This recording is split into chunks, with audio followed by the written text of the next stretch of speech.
Hi అందరికీ welcome to day 7 of Navaratri. ఈరోజు అమ్మవారి అలంకరణ మహాచండీదేవి అలంకరణ. నేను అమ్మవారికి నైవేద్యం కింద గోధుమ రవ్వ కేసరి చేశాను.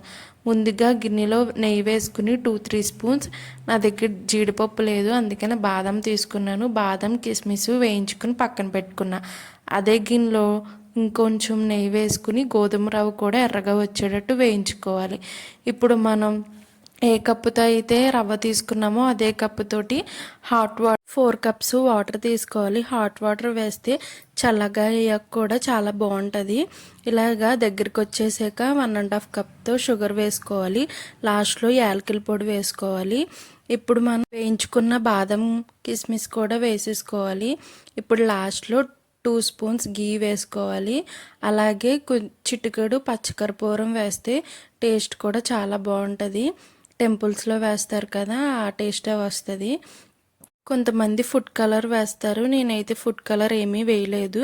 ఎందుకంటే నైవేద్యం కింద అమ్మవారికి పెడతాం, అలాగే మనము తింటాము, అలాగే పిల్లలకు కూడా పెడతాం కదా. పిల్లలకు పెట్టేటప్పుడు ఫుడ్ కలర్ వేయకూడదు. ఓం శ్రీ చండీ దేవియే నమః.